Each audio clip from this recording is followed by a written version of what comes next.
বা অ্যালকোহল পান করলে কি নামাজ হবে কিনা, বা আমরা অনেকের কাছে শুনেছি যে 40 দিন যাবত নামাজ হবে না, এটা কতটুকু সত্য, আর এটার ব্যাখ্যাও জানতে চাচ্ছিলাম। দেখুন, একটি হাদিস রয়েছে, নবী সাল্লাল্লাহু আলাইহি সাল্লাম বলেছেন, কেউ যদি নেশা গ্রহণ করে, নেশা জাতীয় কোন দ্রব্য গ্রহণ করে এবং সে যদি নেশাগ্রস্ত হয়, 40 দিন যাবত তার ইবাদত কবুল হবে না, নামাজ কবুল হবে না। তো এই হাদিসে নেশাগ্রস্ত হওয়ার কথা বলা হয়েছে। ধূমপান করা গুনাহ, এটা জায়েজ নাই, এই বিষয়ে তেমন কোনো মতপার্থক্য আলেমদের মধ্যে নাই। আপনারা জানেন আমাদের দেশে কয়েকটা রোগের কারণে মানুষের মৃত্যুর হার, স্বাভাবিক মৃত্যুর হার কমে ভয়াবহভাবে মৃত্যুর হার বেড়ে চলেছে। এর মধ্যে অন্যতম হলো ক্যান্সার।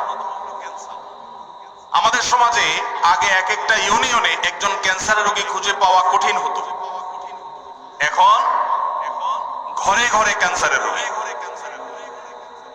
আপনি খোঁজ খবর নিলে দেখবেন 2-4-5টা ফ্যামিলির মধ্যে, আত্মীয় স্বজনের চেইনের মধ্যে একজন না একজন ক্যান্সারের রোগী পাওয়া গেছে।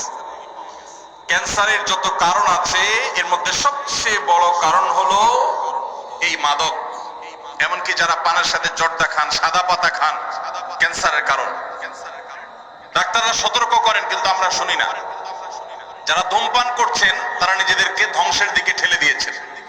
এই জন্য এটাকে সারা বিশ্বের সমস্ত উলামা ইকরাম ঐক্যবদ্ধভাবে এটাকে নাজায়েজ বলেছেন, অনেক উলামা ইকরাম এটাকে হারাম বলেছেন। এই জন্য এমনিতে ধূমপান করা নাজায়েজ কথা, গুনাহের কথা। পাশাপাশি কেউ যদি নেশাগ্রস্ত হয়ে যায় তাহলে তার 40 দিনের ইবাদত কবুল হবে না, সে কথাও হাদিসে আছে। বিধায় এটা থেকে বেঁচে থাকা দরকার। আমাদের যে সমস্ত ভাইয়েরা ধূমপানের বদভ্যাসে এখনো আছেন, অনেকেই আছেন, এই মাহফিলে হয়তো থেকে থাকতে পারেন, তাদের সংশোধনের জন্য সবচেয়ে বড় সুযোগটা সামনে আসছে রমজান মাস। রমজান মাসে মানুষ 12 থেকে 14-16 ঘন্টা এমনি রোজা রাখে, আবার ঘুমে থাকে রাতে প্রায় 6 ঘন্টা, তাহলে 14 আর 6 20 ঘন্টা। তারাবির নামাজ এবং অন্যান্য ইফতার, সাহরি এগুলো মিলে যদি আরো 1 ঘন্টাও ধরেন তাহলে 21 ঘন্টা। আর বাকি থাকে কয় ঘন্টা দিনের? মাত্র 3 ঘন্টা যদি কষ্ট করে জিম খিসে কেউ নিজেকে নিয়ন্ত্রণ করতে পারে তাহলে 30 দিন তার ধূমপান ত্যাগ করার অভ্যাস গড়ে উঠবে ইনশাআল্লাহ। অনেক ভাই আছেন ধূমপান ত্যাগ করতে চান, কিভাবে করবেন তিনি জানেন না। রমজান মাস হলো তার সবচেয়ে বড় সুবর্ণ সুযোগ, চাইলেই এই বদভ্যাস ত্যাগ করা যায়। আল্লাহ আমাদেরকে তৌফিক দান করুন।